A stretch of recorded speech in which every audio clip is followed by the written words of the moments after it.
April 1945, the North Atlantic. A lone Allied aircraft circled above the gray, churning water, observing a German convoy inching toward Norway. The pilot's orders were explicit: observe, report position, do not engage. Yet in 12 minutes, 3 enemy vessels would sink beneath the waves, and the rulebook would be rewritten in fire and salt water. The war was ending, but no one had told the ocean. Spring brought no warmth to the North Atlantic. The water remained black and icy, roiling under skies the color of gunmetal. German U-boats still lurked beneath the waves. Convoys still ran the gauntlet between occupied Norway and the collapsing Reich. Every crossing was a calculated gamble. Every sighting mattered. By April, the Allies dominated the air. Coastal Command aircraft patrolled in overlapping arcs, eyes scanning for the telltale wakes of enemy ships. Their mission was intelligence gathering: track enemy movement, transmit coordinates, let destroyers and bombers deliver the strike. It was a system built on patience and hierarchy. The sound of a Bristol Beaufighter was unmistakable: twin radial engines, harsh and guttural, propelling the twin-engine strike fighter through air thick with salt. Inside the cockpit, visibility was limited. Instruments vibrated with every engine pulse.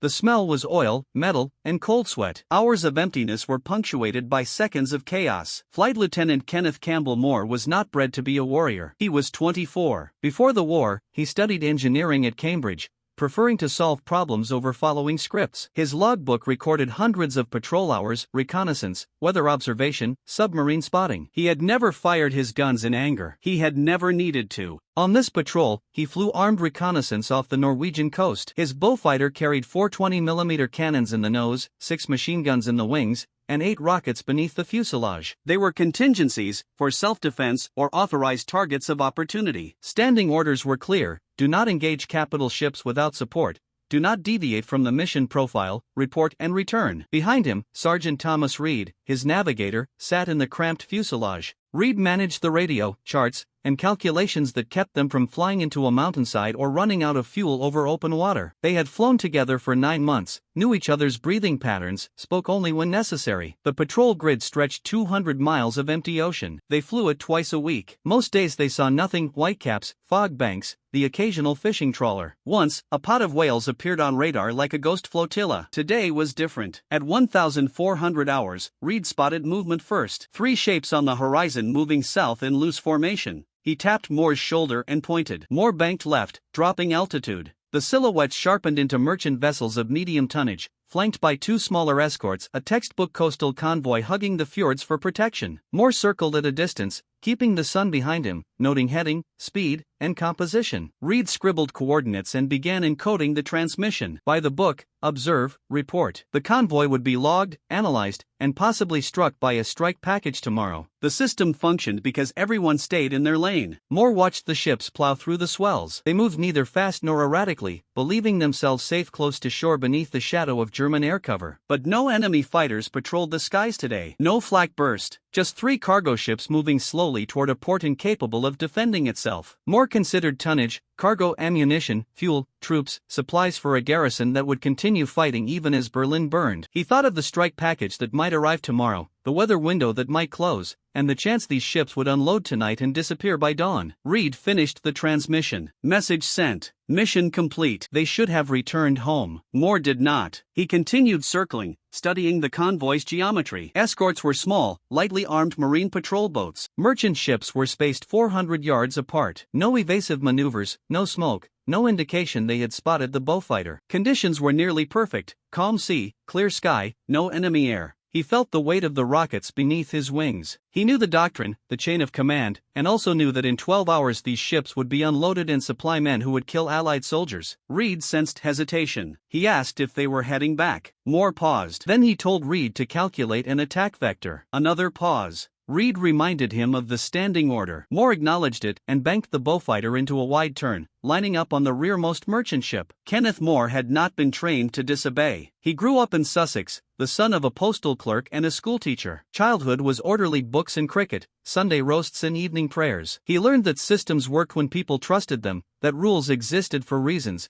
that intelligence meant following procedure. At Cambridge, he studied mechanical engineering, favoring bridges and structures, the mathematics of forces and loads. There was elegance in a well-designed truss, in the invisible distribution of weight. Professors said he had an intuitive grasp of stress and failure points. He could look at a system and see where it would break. When war came in 1939, he did not rush to enlist. Halfway through his degree, he assumed he would finish and be assigned to some technical corps, aircraft design or logistics. The war would need engineers as much as pilots, but the war moved faster than expected. By 1940, the RAF was losing pilots faster than replacements arrived. Volunteers with technical aptitude were called. More fit the profile. Good with instruments, understanding aerodynamics, thinking in 3 dimensions, he joined Coastal Command in early 1941. It was not glamorous. Coastal Command did not fly Spitfires or bomb Berlin. They flew long, cold patrols over water, hunting submarines and guarding convoys. The work was monotonous and essential. Most missions ended without contact. Hours of boredom punctuated by moments of uncertainty. Moore proved meticulous. He followed checklists, logged everything, never took unnecessary risks. His commanding officer noted his gift for spatial reasoning, navigating by dead reckoning in bad weather, estimating distances and speeds with uncanny accuracy. He was the pilot you wanted on search and rescue or weather reconnaissance, but he was not a fighter pilot. No kills, no dramatic stories. His logbook cataloged uneventful hours, patrol completed, nothing sighted, returned to base. He understood his role. Someone had to watch the empty ocean so that others could strike when it mattered. Methodical work suited him. His navigator, Sergeant Thomas Reed, was 31, a former schoolteacher from Edinburgh. Reed had a wife and daughter he had not seen in 2 years. He carried their photograph in his breast pocket, wrapped in waxed paper against damp. Reed and Moore developed a rhythm. Words were few in the air. Moore's flying, Reed's navigation, they balanced like a 2-person equation. Neither had ever broken a direct order. Moore had read after-action reports. He knew the consequences of engaging without authorization. Court-martials, loss of command, reprimands, even if the action succeeded. The RAF relied on order, trust, certainty that commands would be followed. Yet Moore had also read the intelligence summaries. He knew how many ships were slipping through the coastal corridors, how many tons of supplies were reaching beleaguered German units. He knew the strike packages were stretched thin. He knew that opportunities were fleeting. As he flies his bow fighter toward the convoy, he is not thinking about glory. He is thinking about geometry, about angles of approach, about the rockets slung beneath his wings and whether they will be enough. He is thinking about the gap between what the rule book says and what the moment demands. Reed in the back does not argue. He recalculates their fuel. He checks the wind. He prepares to call out ranges. He knows what Moore is doing. He does not stop him. The bow fighter drops to wavetop height. The sea blurs beneath them. The convoy grows larger. Moore's hands are steady on the stick. His breathing slows. The noise of the engines fades into background static. He has spent 4 years watching. Now for 12 minutes, he will act. The problem was not that German convoys existed. The problem was that they kept succeeding. By April 1945, the Reich is collapsing. Berlin is encircled. The Western Front has disintegrated. The Luftwaffe is grounded for lack of fuel. And yet along the Norwegian coast, German shipping continues to operate with surprising effectiveness. Norway is the Reich's last functional supply corridor. The long, ragged coastline is a maze of fjords and islands offering cover from air attack. German garrisons in Norway number over 300,000 men. They need food, ammunition, and fuel. They receive it by sea. The convoys run at night when possible, hug the coastline, use the fjords like highways. They are small, nimble, and hard to catch. By the time Allied reconnaissance spots them and reports their position, they have often changed course or reached port. Strikes are planned for the next day, but the next day the convoy is gone. Coastal Command has tried everything. Increased patrols, coordinated sweeps, improved radar. The intelligence is good. The response time is not between sighting, reporting, authorization, and execution. Hours pass, sometimes a full day. The window closes. The doctrine makes sense on paper. A single aircraft, even armed, should not engage a defended convoy. The risk of loss is too high. The probability of mission kill is too low. Better to gather intelligence, call in a strike package, and overwhelm the target with coordinated force. But doctrine assumes you have time. It assumes the target will still be there when the bombers arrive. In practice, the Germans have learned to exploit the gaps. They move fast. They unload faster. A convoy that reaches port at dawn can be empty.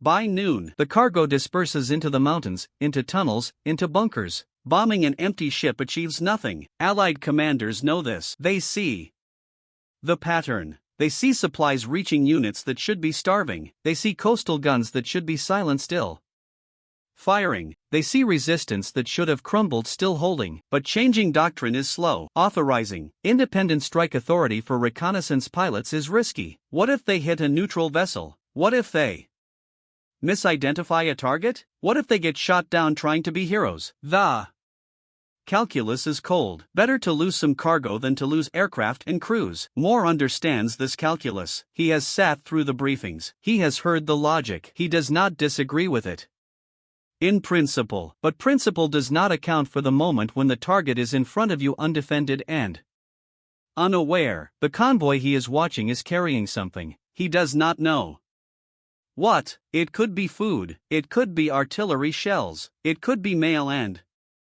spare parts. Intelligence will analyze the manifests later if the ships are sunk and the documents recovered. If not, it will remain a guess. What he does know is that these 3 ships will reach port in 4 hours, that they will unload overnight, that by this time tomorrow, whatever they carry will be distributed to units still fighting. He knows that a strike package will not be authorized until tomorrow morning at the earliest, that the weather forecast shows deteriorating conditions, that there is a chance the window will close entirely. He knows that he has 8 rockets and 4 cannons and a clear line of attack. The impossible problem is not how to sink the ships. The impossible problem is justifying the decision to act without permission, to break the chain of command, to trust his own judgment over the system designed to prevent exactly this kind of freelancing. Moore is an engineer. He believes in systems, but he also believes in stress points, in knowing when the load exceeds the capacity, in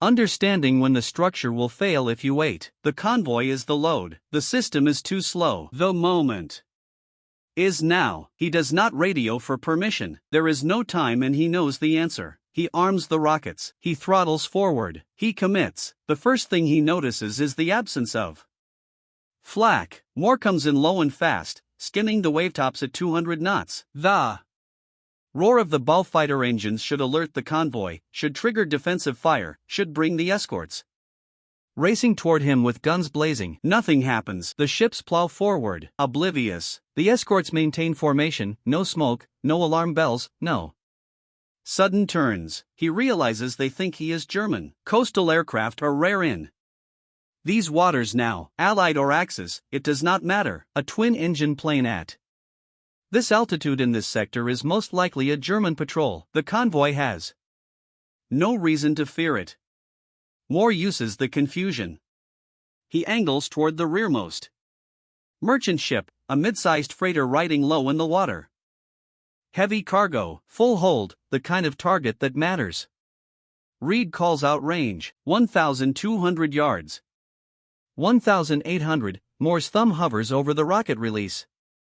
The bow fighter shudders as he lines up the shot. The ship grows in the windscreen. He can see rust streaks on the hull. Crewman on deck. A canvas tarp lashed over the forward hatch. 600 yards. He fires. The first 2 rockets streak forward, trailing white smoke. They are unguided, ballistic. The accuracy depends entirely on angle, speed, and instinct. Moore has practiced on training ranges, firing at stationary targets painted on hillsides. He has never fired at a moving ship. The rockets hit low, punching through the hull just above the waterline. The explosions are sharp and bright. Orange blooms against gray steel. The ship shudders. A geyser of seawater erupts from the impact point. Moore banks hard right, avoiding the mast. He circles wide, watching. The ship is listing, not sinking yet, but wounded. The crew scrambles. He sees figures running aft toward the lifeboats. The escorts finally react. Tracers arc toward him, slow and lazy at first, then frantic. The patrol boats are turning, trying to close the distance. Their deck guns are small caliber, designed for Anti-aircraft defense. Effective only at close range. Moore does not give them the chance. He climbs, gaining altitude and separation. The second merchant ship is accelerating now, black smoke pouring from its stack. The third ship is turning toward the coast, trying to reach the shelter of the fjord. Reed reminds him of their fuel state. They have enough for one more pass, maybe two if they stretch it. Moore chooses the second ship. It is larger than the first. A cargo hauler, broad and ungainly. It presents a wide profile, easier to hit. He lines up from a different angle this time, coming in from the starboard side where the escorts cannot cover. He fires the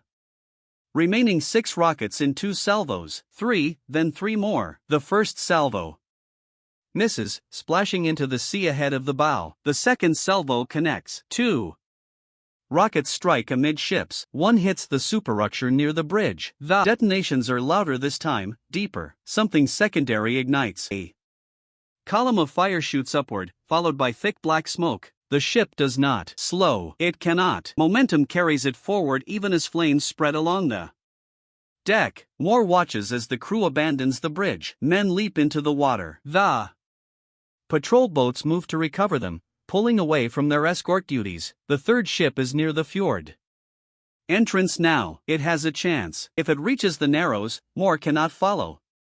The cliffs will block his approach. The coastal guns will have a clear line of fire. He considers letting it go. He has already exceeded his mandate. 2 ships hit, 1 sinking, 1 burning.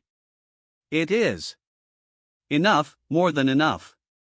But the third ship is the largest. It rides lowest in the water. It carries the most cargo. Moore has no rockets left. He has guns. He tells Reed to hold on. He pushes the throttle forward and dives toward the fleeing ship. The 20mm cannons in the bowfighter's nose are designed for strafing U-boat and light targets. Against a merchant ship, they are marginal. But Moore is not aiming for the hull. He is aiming for the waterline, for the rudder, for the engine intakes. He opens fire at 400 yards. The cannons hammer, shaking the airframe. Spent casings tumble into the slipstream. The tracers walk across the water and climb the stern. Sparks fly, metal tears. He sees pieces of railing shear away. He makes 3 passes, each one lower, each one closer. The patrol boats are shooting now. Desperate bursts of tracer fire that pass wide. He ignores them. He focuses on the ship. On the third pass, something critical fails. The ship slew to port, losing steerage. Smoke pours from the engine room vents. It begins to drift, no longer under power. Moore climbs and turns for home. Behind him, 3 ships are dead in the water. 1 is sinking. 1 is burning. 1 is crippled. 12 minutes have passed since he broke formation. Reed gives him a heading. They fly in silence. The adrenaline es. The cold returns. Moore's hands are shaking now, the tremor he did not feel during the attack. He does not know if he will be court-martialed or decorated. He does not know if the ships will actually sink or be salvaged. He does not know if the cargo mattered. What he knows is that he saw an opportunity and took it, that he trusted his judgment over the rulebook, that he bet everything on 12 minutes of action. The ocean passes beneath them, indifferent and vast. They land at RAF. Wick 2 hours later, fuel tanks nearly dry. The ground crew sees the empty rocket rails, the scorched gun barrels, the smell of cordite still clinging to the airframe. Word spreads before Moore shuts down the engines. The debriefing is immediate. Moore and Reed are escorted to the operations room, still wearing their flight suits. The intelligence officer is waiting, so is the squadron commander. Moore delivers his report without embellishment. Convoy sighted at 1,400 hours. Position relayed. Decision made to engage. 3 vessels attacked. 2 confirmed hits. 1 probable mission. Kill. No friendly losses. Return to base. The intelligence officer asks why he engaged without authorization. Moore does not offer excuses. He states that the tactical situation presented a fleeting opportunity, that the convoy was undefended, that the likelihood of a Successful strike package within the operational window was low. The squadron commander listens without expression. He dismisses Moore and Reed, tells them to stand by for 2 days. Nothing happens. Moore is not confined. He is not grounded. He is simply told to wait. He flies no missions. He attends no briefings. He exists in a bureaucratic limbo. Reed tells him it could go either way. Courts-martial or combination. The RAF does not like mavericks, but it likes results. On the 3rd day, reconnaissance photographs arrive. A Spitfire flying high-altitude photo recon over the Norwegian coast captured the aftermath. The images are grainy but clear. 2 ships sunk, 1 beached and abandoned. Debris fields spreading along the coastline. Oil slicks, wreckage. The intelligence assessment follows. The convoy was carrying ammunition and fuel. Critical supplies for German garrisons in northern Norway. The loss represents a significant disruption to logistics equivalent to a squadron-level bombing rate achieved by a single aircraft. 0 Allied losses. The squadron commander calls Moore into his office. He does not smile. He tells Moore that he disobeyed a direct order, that independent action undermines command authority, that luck is not a substitute for discipline. Then he tells Moore that the attack has been officially credited, that the Admiralty has confirmed the sinkings, that Coastal Command is revising its engagement protocols to allow limited strike authority for armed reconnaissance under specific conditions. Moore is not court-martialed. He is not decorated either, not immediately. He is simply returned to flight status. The incident is logged. The results are noted. The system absorbs the lesson and moves on. But something has changed. Other pilots hear the story. They understand the subtext. The rules are still the rules, but the war is ending. Opportunities are fleeting. Sometimes the man in the cockpit has to make the call. Over the next 4 weeks, Coastal Command records 17 independent strikes by reconnaissance aircraft. Not all succeed. 2 planes are lost, but the cumulative effect is measurable. German convoys begin moving at night exclusively. They travel in smaller groups. They take longer routes. The flow of supplies slows. Moore flies 8 more patrols before the war ends. He does not engage again. He does not need to. The point has been made. On May 8, 1945, Germany surrenders. Moore is in the operations room when the announcement comes through. He feels relief more than joy. He thinks about the men he killed, the ships he sank, the cargo that never reached its destination. He does not know if it mattered. He knows only that he acted when action was possible. Years later, a historian will calculate that the 3 ships Moore sank were carrying enough ammunition to supply 2 infantry battalions for 6 weeks. That the fuel would have powered coastal defense guns and radar stations. That the delay in resupply contributed to the German decision to surrender Norway without a final stand. Moore will never see that analysis. He will never know the precise weight of his 12 minutes, but the bow fighter crews will know. The ones who flew after him, the ones who made the call when the moment came, they will know that the system bent because one man trusted his judgment.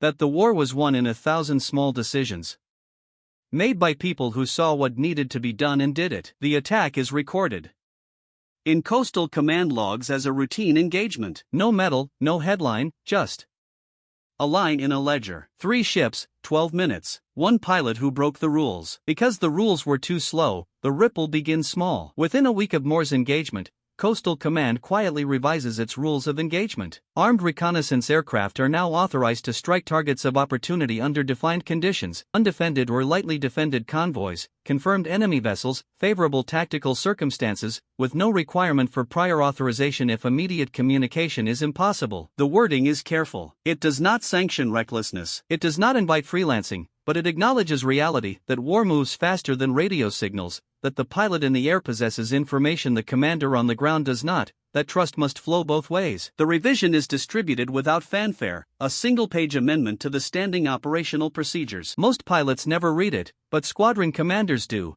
and the message is clear: use your judgment. We will support you. The effect is immediate. Between May 1 and May 8, 1945, Coastal Command aircraft sink or damage 23 enemy vessels in Norwegian waters. Not all are independent strikes, but several involve reconnaissance pilots who see an opportunity and seize it, firing rockets and reporting afterward. The German garrisons notice. Supply runs become riskier. Ships turn back. Convoys shrink or cease altogether. The flow of ammunition, fuel, and provisions slows to a trickle. By the time surrender arrives, some units are on quarter rations. The Norwegian resistance notices too, sending reports to London that German morale is crumbling, that officers are negotiating surrender terms, that coastal defenses are being abandoned. Intelligence analysts connect the dots. The disruption of supplies is accelerating the collapse. None of this appears in newspapers. The public never hears of Kenneth More. The story is too small, too technical, too ambiguous. There is no dramatic rescue, no single turning point, just a series of strikes that collectively apply pressure. But within the RAF, the story spreads.